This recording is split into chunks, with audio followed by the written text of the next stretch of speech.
It's always a great pleasure for African Ascent to think in terms of developing themes, topics, and matters that are significant, and to bring them directly to the living rooms and other places to which you invite us. As everybody knows, African Ascent takes great pride in creating these aesthetic moments of interacting with thousands of my viewers who appreciate what the program attempts to do for them. In the past, the program has tried to bring you activists, scholars, film producers, some of the luminaries from Berklee College of Music that many consider is the leading college for the study of contemporary music. And most importantly, the program has attempted to give chances and opportunities to emerging creative artists that Berklee College of Music continues to develop. This time, however, relevant with the needs of the time, relevant to the moods of the nation and the moods of others outside of this nation, exploring the idea, which I call the fantastic idea of socialism, cannot help but be very significant and very important.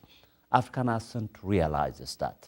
Realizing that, what the host has decided to do is to develop a 2 or 3 or 4, depending on how lucky I get, series that are committed to bring you some of the best minds and thinkers, activists, including my guest Victor Wallace tonight, who is not any longer a new voice that you haven't heard before, because he happens to be one of our regular contributors. So tonight, Victor Wallace, who is the editor of the leading journal that calls itself Socialism and Democracy in the country, is going to explore the idea of socialism for us. At a time in which there is a hidden global discontent, malaise and disappointment with everyday life, we cannot help but take the idea of socialism seriously and present it to you so that your discontent, your alienation, your disappointments with everyday life could be examined through the prism of this fantastic idea of socialism. African Ascent is, simply speaking, proud to bring Victor Wallace, the editor of Socialism and Democracy, to share with us what he thinks the idea of socialism is about. Welcome to African Ascent, and most importantly, welcome to African Ascent, Professor Victor Wallace from Berklee College of Music. Thank you, Teodros. It's a pleasure to be here. Well, Victor, what I thought we should do is talk about capitalism. As you know, capitalism is one of these words that has become a sort of natural to our lips. We simply say what it is, but we don't take the time to analyze its effects on our lives. What I called in the introduction, this global malaise, this global discontent with everyday life, according to some commentators, particularly those who know, has something to do with what they call what capital, therefore capitalism, does to us. So I thought, at the expense of burdening you, because this is a very rich concept, rich idea with all kinds of histories, to explicate for us what capital is, what capitalism is, and who the first thinker who critiqued it is, what his name is, why he critiqued it, the textbooks that he wrote, so forth and so on. I thought we should begin there, if you concur. Well, capital itself is both the wealth and the money associated with it, but the system, the capitalist mode of production, which is what the term that was used by Karl Marx, refers to what is above all to be understood as a historical phenomenon. I mean, I think we should step back to begin with and point out that for most people in this society, capitalism is actually not on their lips, or at least it's not on the lips of politicians. They don't like to refer to that because it points too specifically at where power is located in the society. Power is in the hands of those who own capital. But the fact that people don't speak about the ism of capitalism reflects the fact that it's a bit like the air we breathe. I mean, that it's what all transactions take place under the assumption of capitalism. Political debate, or in the accepted zones in which it takes place in the Congress and political campaigns, take it for granted and don't question it. And this is the first thing that has to be sort of held up and examined. I mean, just to recognize that it's not the natural way of doing things. It's a specific way of organizing economic activity and hence all the rest of social life that came into being at a certain point. It wasn't the first society to be divided into classes by any means, but it was the first one in which the ownership of wealth, it was a kind of liquid wealth. You could accumulate it in terms of large amounts of money. So what distinguishes capitalism is the presence of the market in every sphere of activity, not just for buying and selling goods, which existed long before capitalism, but also the labor market above all.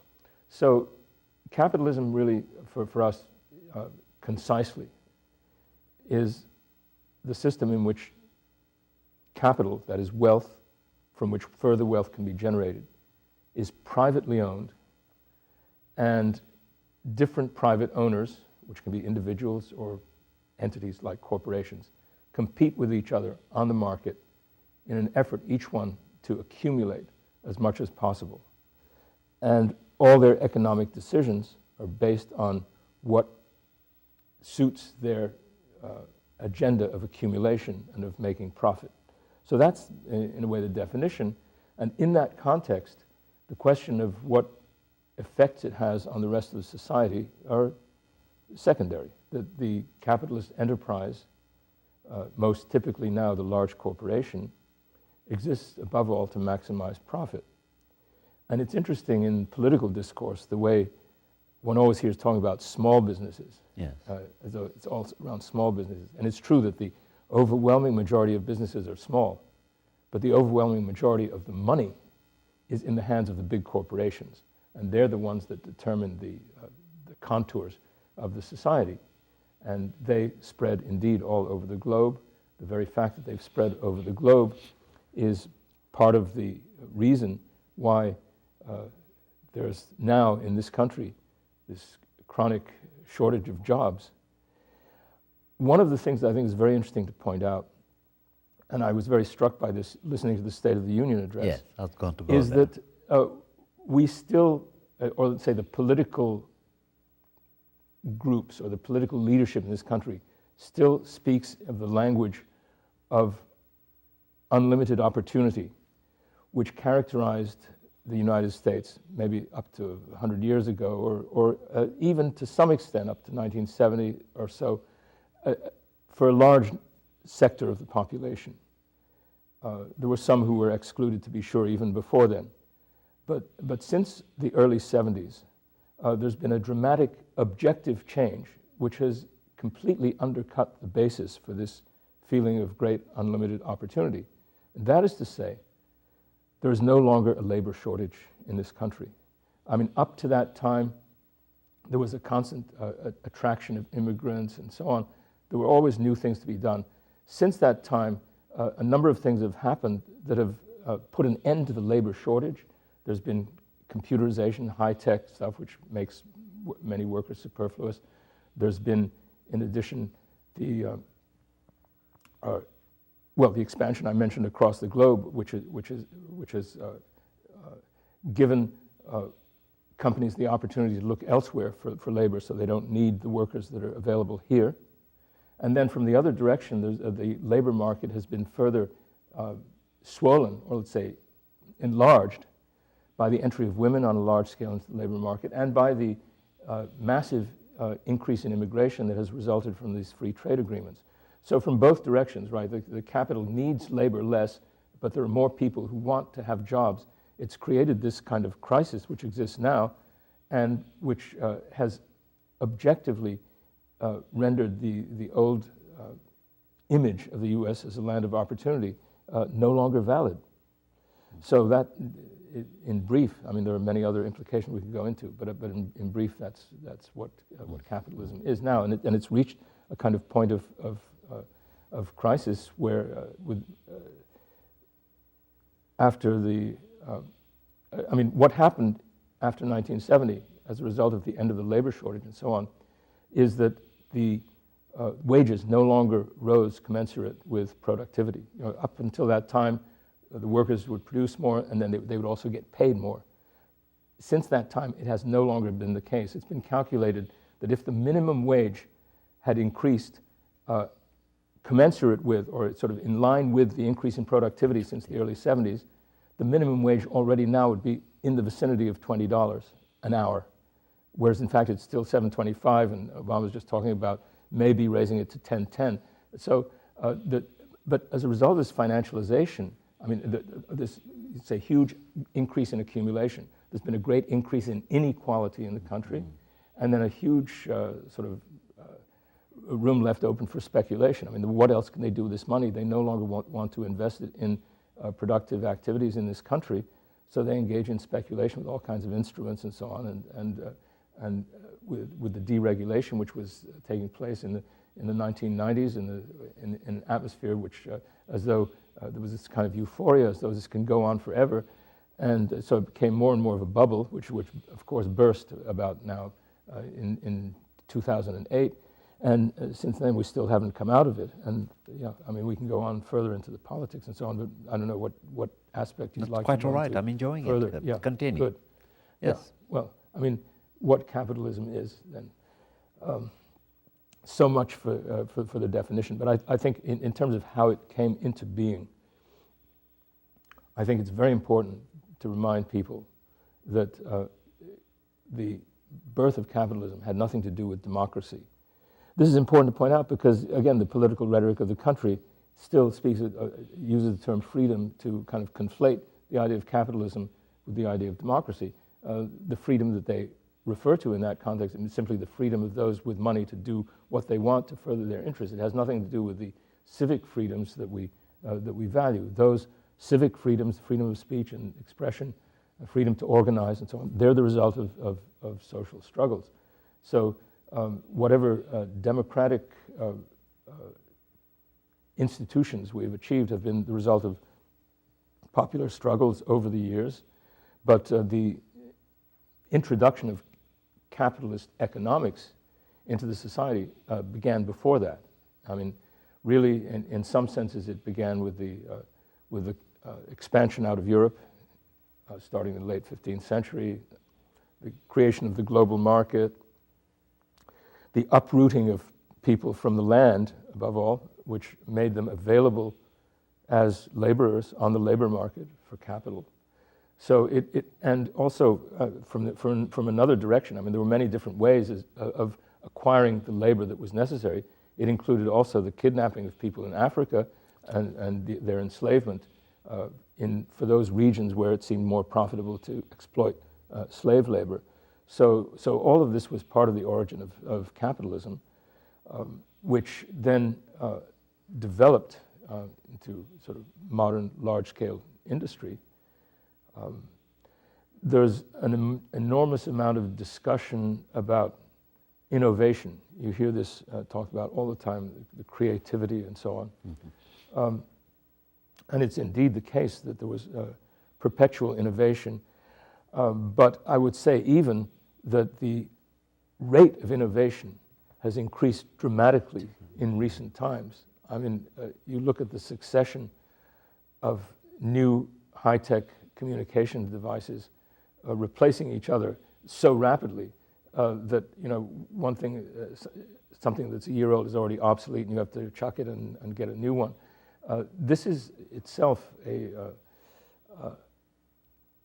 it's almost become a custom. So one almost needs to innovate to get away from that. That it's become, the innovation has itself become a fixed habit, which puts a tremendous stress on the environment. It implies the perpetual expansion of need for new raw materials and these heavy metals and things that can only be found in certain places, including places like Afghanistan or even like the Antarctic, which has yet to be mined but has people capitalists mouth-watering about it. So the point is that the expansion associated with capital has been going on for so long that it is we've already overreached the potential or overreached the capacity of the ecosystem to sustain this. Okay. So there's a serious conflict between an economic system which is based on perpetual expansion and an ecosphere, the environment, which is limited, has limited amount of total resources, including the air, the water, and so on. We're going to devote the second part of the interview, as you know, to your critical work on the environment, and most particularly your discussion of what he called eco-socialism, which I found to be fascinating through this series of articles that you have produced, to which I'm privy. So now, let me return to capital again, at the expense of sounding needlessly academic.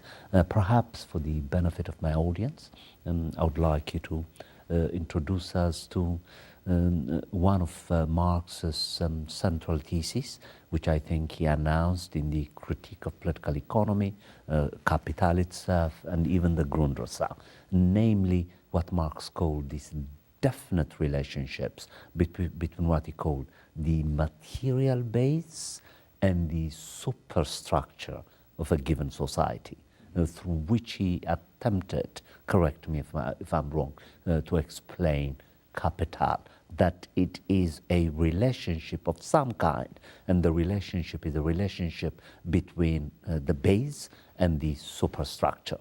So perhaps you can elaborate on that journalistically, so that we can all understand it.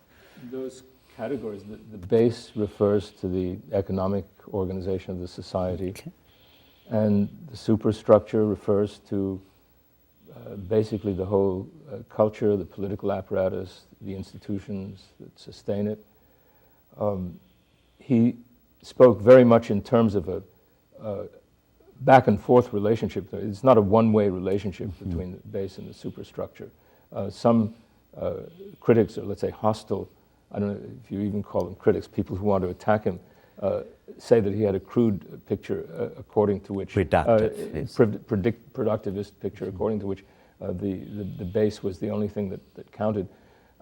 I think what is accurate to say is that the base is, in the case of a capitalist society, is the capitalist organization of the society, and that does prescribe certain types of conduct on the part of those who run the system.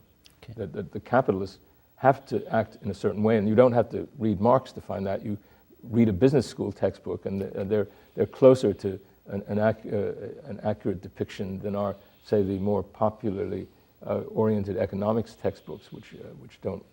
But the capitalist has to maximize profit. But that's part of the what you could call the base. But I mean, the society is very complex. Marx certainly was the first to recognize this, and the variety of ranges of experience and of different people is extraordinarily complex, and the way in which the system evolves is affected by people's reactions to it, and that's which you call it part of the superstructure. I personally don't find it that useful to think in terms of base and superstructure. I just like to look at what's actually happening. You recognize the trends that are sort of driving the system, and you try to find within the whole social life that results from that, the basis for responding to it in a certain way in terms of what drives people, and I think what drives individuals is something that is not definable strictly in those terms. It's only definable in those terms if they put themselves in the position of running the system. Otherwise, in the first instance, it's what one has to do in order to survive, which is, to some extent, you have to get a job. The idea that you have to get a job, well, that's sort of dictated by the system. But the survival in a human sense, and not just in an animal sense, involves a lot of other dimensions of life. And it's out of the combination of all those dimensions, social interaction, cultural interaction, deliberate organization, that people can form some kind of, they can develop some kind of self-awareness and can potentially resist the things that the system tries to drive them into. Yes. So that might be considered, a counter structure. You're quite right. The reason I'm in desperation, as it were, resorting to this thesis is to make the following point.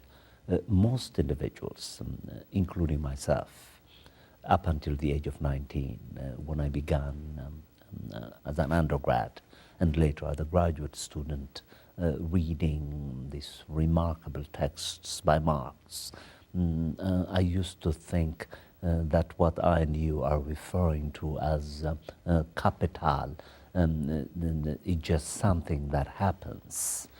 But then when I began reading Marx, and most particularly when he announces the centrality of this fundamental thesis, as abstract as it is, as a relationship between the base and the superstructure, what Marx did for me is he demystified what capital exactly does. Mm-hmm. And for the first time, I began taking a second-order look at my own life as an individual and began asking the question, where do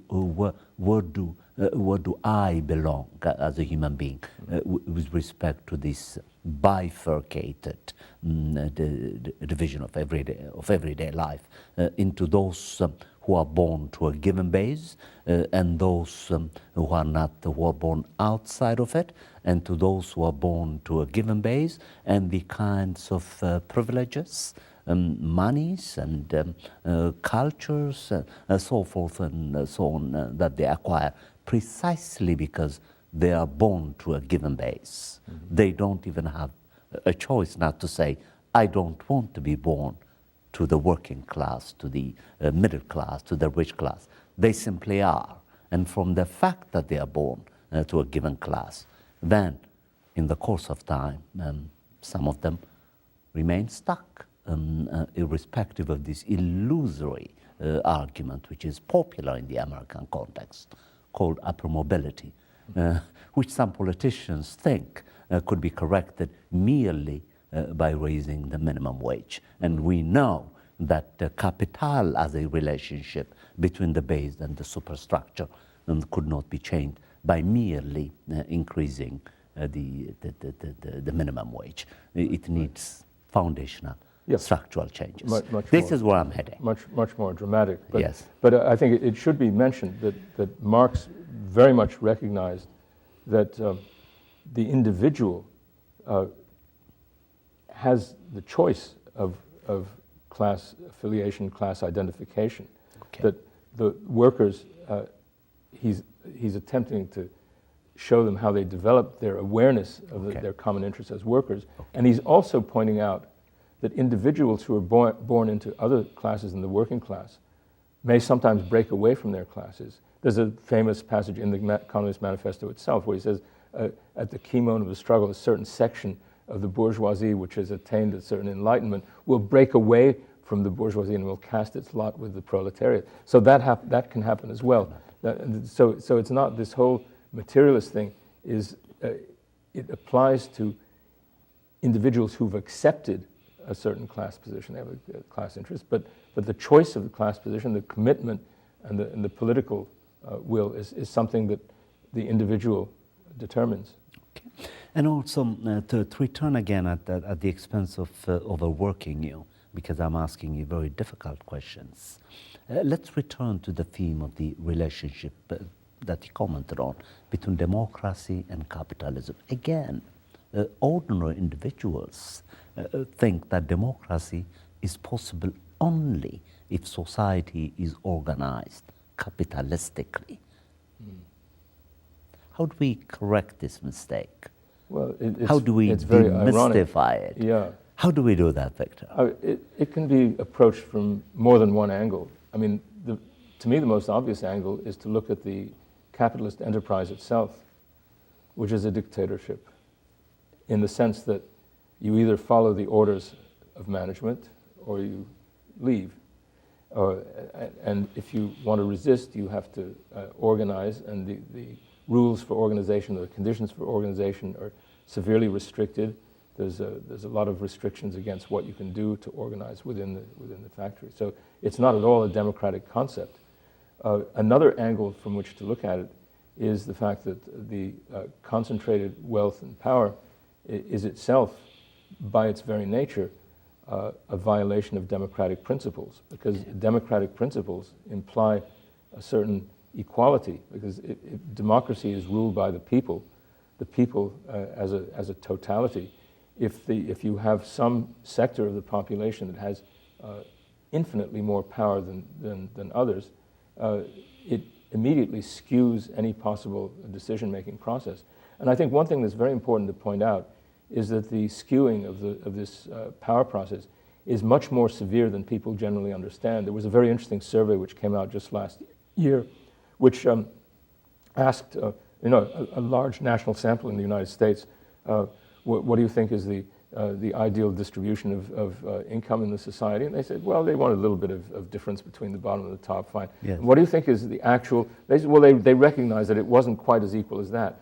But then they look at what is the actual difference, and it was the high end of it was so much higher than anybody imagined that it's beyond comprehension. I mean, the power to shape the basic decisions of the society and to set the limits within which all politics takes place is just overwhelming, and it's become more extreme in recent years. Like, for example, with the famous Citizens United decision of the Supreme Court, which allows unlimited amounts of campaign money from private sources.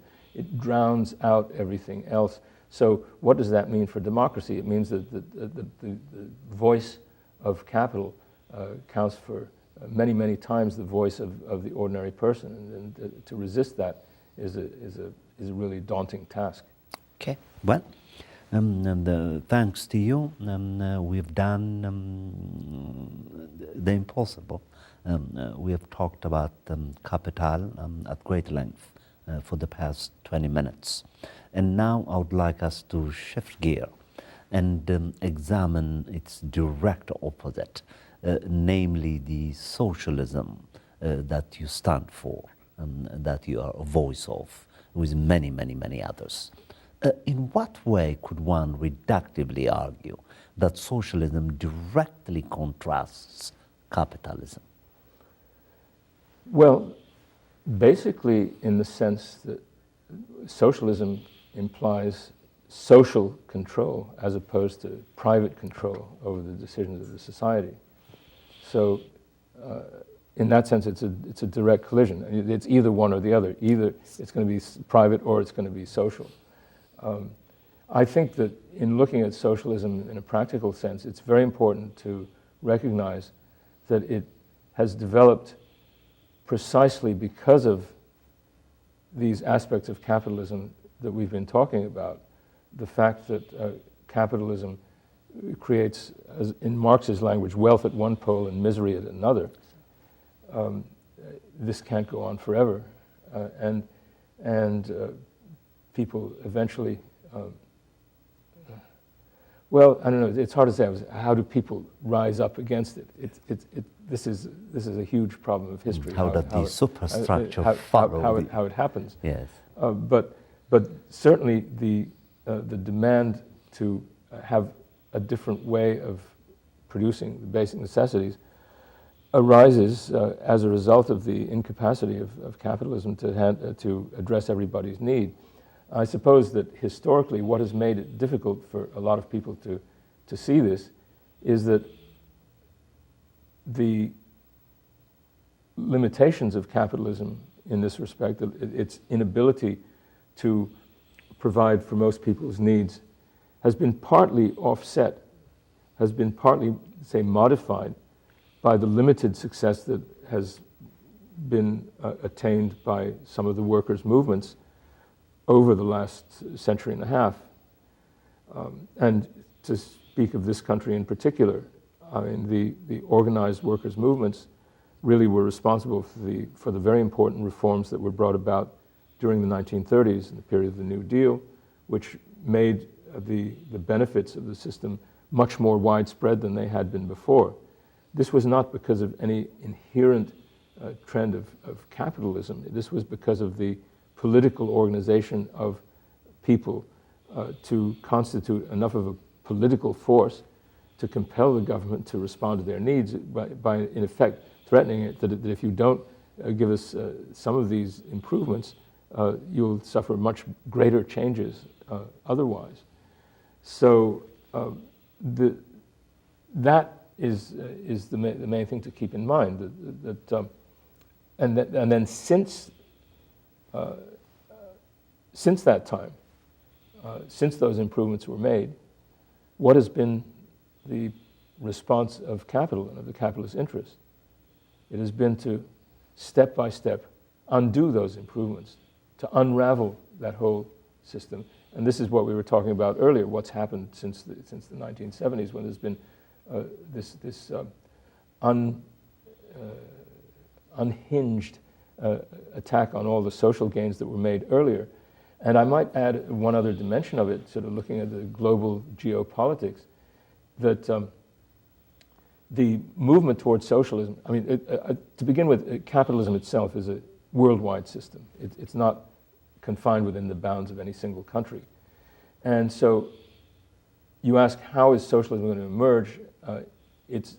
And in fact, the way it emerged is the way one might have expected in some sense, that in one of the less prosperous, less well-off regions of the world, namely initially in Russia, later in other countries where there was great poverty. And the fact that regimes, at least with an ideological or theoretical commitment to socialism, and with some real socialist advances, although with a lot of problems that we could also discuss at another point, the fact that those regimes existed was a deterrent against the more extreme behavior of U.S. capitalist interests. They realized that there was first of all, just in international forums like the United Nations, there were people who would criticize what they were doing and so on. And with the disappearance of that whole socialist bloc, that was a further element in unhinging the sort of the aggressive advance of capitalism, their determination to unravel all the social gains that had been achieved since the 1930s. So in some senses, the country has come back to what it was 100 years ago, before a lot of these social advances were made, that the level of inequality has risen again back to what it was in the 1920s, whereas after the 1920s, the inequality was reduced somewhat. But since the 1970s, it's been increasing again dramatically. And this tremendous increase in inequality is a reminder of the difficulty of bringing about the kind of even moderate changes of the kind that were achieved during the New Deal. So I think that what that means is at this point we're at a point where there could be another development of a much wider appreciation of the limitations of capitalism, and that it is actually happening, I think. I was especially struck in May of 2012, there was a national survey which found that among people under the age of 30, more of them had a favorable impression of socialism than had a favorable impression of capitalism. This was quite remarkable. This is one of a Pew survey. Yeah. And considering all the negative propaganda about socialism forever. So this is just something to just think about. And then most recently, you may have heard about the local victory in Seattle Yes. of a socialist candidate for the city council who won an absolute majority in a two-way race against an incumbent Democrat for the city council, which demonstrates that the sort of the stigma around socialism has been quickly getting lifted. And I think one of the things that's also contributed to this development is the fact that so many Republicans, especially politicians, have criticized the most minimal efforts to improve the lot of ordinary people by calling it socialist. Okay. And if these people are denouncing it as socialist, there must be something good about socialism. And I wanted to call people's attention to this new book that just came out. It's a collection of essays by about 30-odd people called Imagine Living in a Socialist USA. I think you find it very interesting. It covers a whole range of issues in a way that I think people will find interesting. There's something for everyone in here by a lot of different writers. So I think the atmosphere is changing now, and one has to hope. I think that this understanding will spread, because, as I said, I mean, it comes back especially to the ecological thing. We can't get away from that. But yes, that's for next week. That's a real barrier. That's right. That has to be confronted. Mm-hmm. I realize that our time is limited now, and this is hardly the appropriate time to ask the next question that I'm about to ask, but we might want to begin thinking through it now. I've been thinking about visions lately, and correct me if I'm wrong, there seem to be two diametrically opposed visions of our possibilities in the modern world. On the one hand, there is a vision of ourselves which was most particularly popularized by the proponents of capitalism, in which human beings are portrayed as greedy, selfish, profit maximizers, self-seekers. If I understand the socialist vision correctly, that vision, in contrast to the capitalist vision, gives us a vision of ourselves as compassionate, social, as you argued earlier, caring, and not particularly interested in just accumulating material things, but helping others. Mm-hmm. But it's my impression that, with the exception of the 18-year-olds about whom he spoke statistically, who are the most favorably disposed toward socialist possibilities, the kinds of human beings that I meet, Victor, in trains and in buses, when I converse with them, have internalized the capitalist vision. They conceive of themselves and their friends as greedy, selfish, narrow-minded, prejudiced. Some of them even take pride in being prejudiced. How are we going to disabuse this warped sense of our possibilities that capital has made second nature? Where do we start? I know your work on eco-socialism handles this, and we will do that next week. So I just thought if you could think about this with me. Yeah. I know you don't like discussions of visions. No, I have no objection to discussions of visions. I think it's important. I agree with that. I think that to some extent one has to recognize how the greed and grasping nature is imposed on people. It's forced on them as a matter of necessity to some extent. Because if you have great personal insecurity in a financial and material sense. If you don't know what's going to happen if you get sick and have to have expensive treatment, or if you lose your job and so on, you're put in a position where you're forced to try and accumulate as much as you can. So although accumulation is something that really has meaning on a large scale only if you have capital, everyone is to some extent put in a competitive position. Okay. You're competing for the job, you're competing just to satisfy your basic necessities. So at that level, I think part of the response to that is if people are relieved of some of that extreme need to compete with others in order just to support their basic needs, that would be one aspect of the process. But I think the other aspect is, of course, you might say leading by example. In other words, forming associations, forming organizations, creating a climate in which a different type of interaction among people takes place, whether it's in schools or in voluntary associations of various kinds, cultural activities, and for some people maybe religious activities.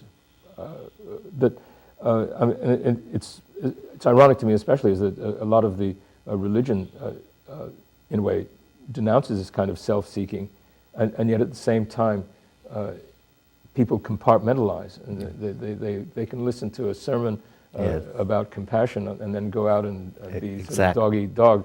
That's right. And this compartmentalization is one of the huge problems.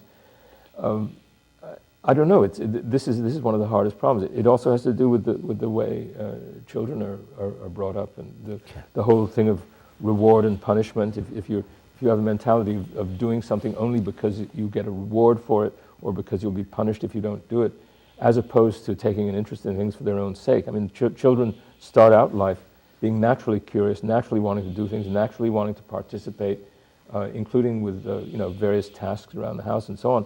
And the so-called education very often is a process of cutting off what is a natural curiosity. And if instead this natural curiosity could be nurtured and allowed to flourish, they could develop in different directions. But it's certainly it's a difficult question. But it's a great task for organizations to build a culture that challenges this kind of stuff, but which also provides people with the resources so that they don't have to behave that way, because they don't have to be worried about where they're going to get their next meal. That's right. In fact, there is a potentially, in my judgment, extraordinary answer that he gave in these recent articles on eco-socialism, which has something to do precisely with this vision. But I want to save that for next week. So now, let me return to a more mundane questions. As you know, Victor, in Europe in particular, there are, for lack of a better term, Marxist thinkers such as Istvan Mesros, who thinks that the alternative to capitalism could not possibly be done through political parties. He thinks that political parties are doomed to undertake this task, that they are part of the problem themselves. And in his case, I listened to one of the interviews that he gave very carefully. He came very close to advocating a violent uprising, structural uprising against capital in order for these socialist possibilities to take place. This kind of thinking, I think, correct me if I'm wrong, is not only un-American, but quite dangerous to propound in this country. The changes that even the 18-year-old sick, I think, are changes that they think could take place through radicalizing the parties. What are your thoughts on that? Well, I don't want to speak specifically to Meszaros because I did not hear this interview. I don't know exactly what he says.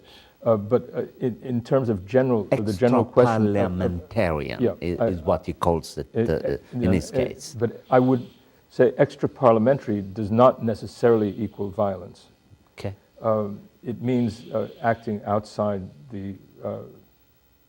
just the electoral process, taking measures beyond that, which can include strikes, boycotts, occupations, sit-ins, all kinds of things. And there are confrontations in those sites, correct? And there are confrontations, yes. Those things are part of the process. And we had a little taste of it in the Occupy movement. That's what I thought. That's where I'm heading. 2 years ago. Yeah. So you see, one of the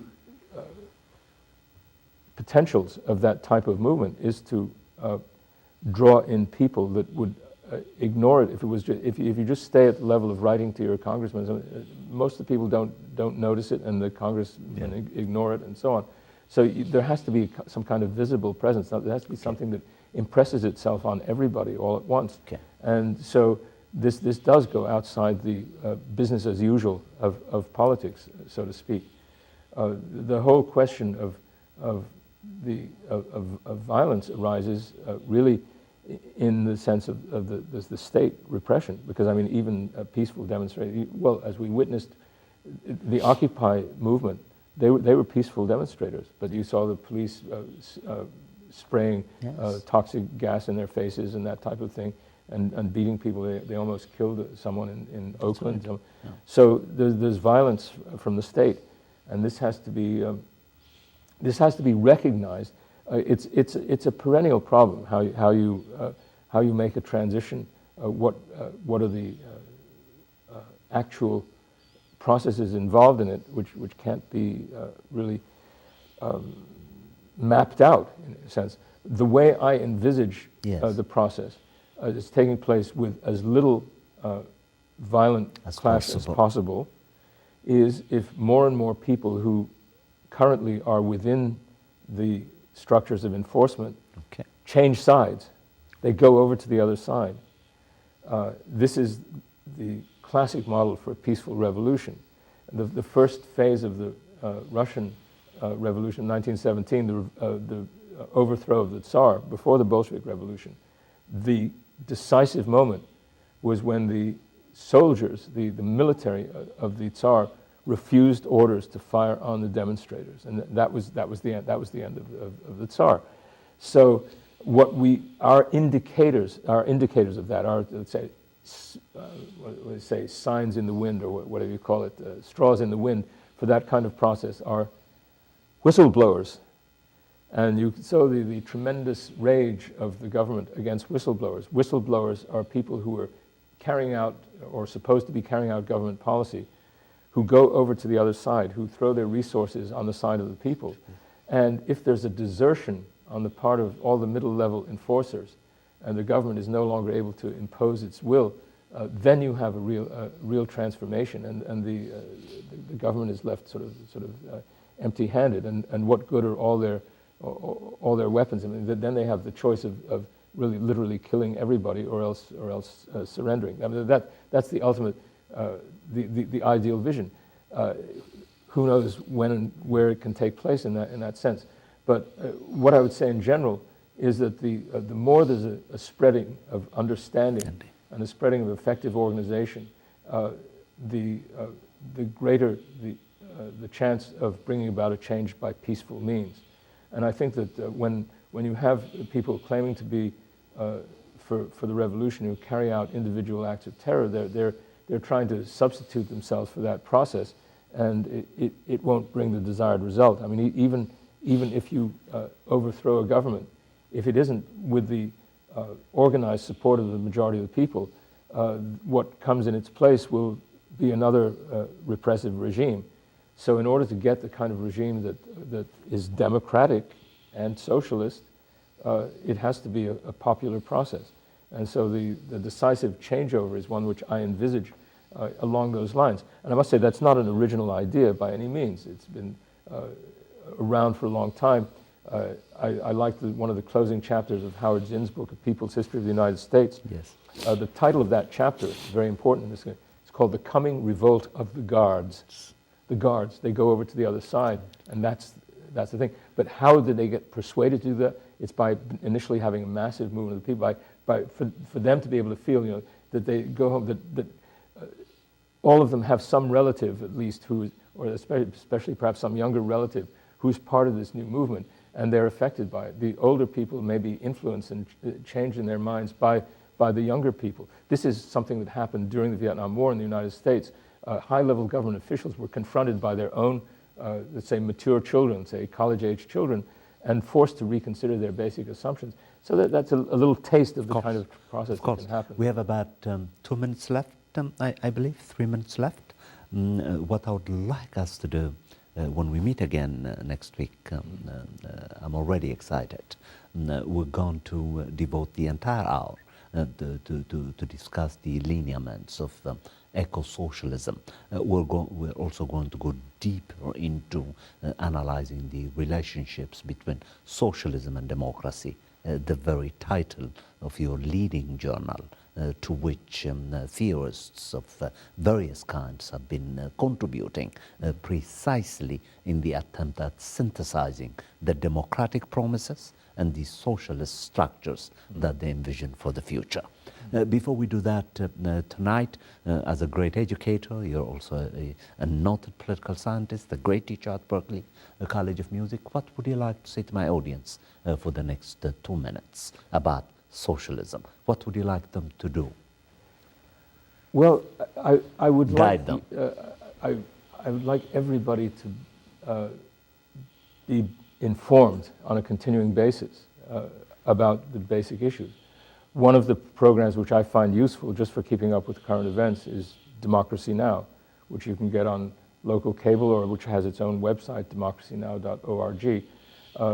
There's an activist website called Roots Action, Roots Action as one word, .org, which keeps up with current events and encourages people to sign statements of protest and is attempting to build up a constituency for wider types of action, but which has a kind of broad vision, but which it translates into taking positions on particular issues that are in the headlines and that people know about, and occasionally calling their attention to things that are not in the headlines but that they should know about. So those are a couple of examples of things you can do, but stay alert, stay informed, keep tuned in, and organize among yourselves. Talk to your friends about all these things. I think kind of spreading out of ripples, you know, in a pond, that everyone talks to someone else, and you eventually get a wide. It's like the spreading of word of mouth about these ideas.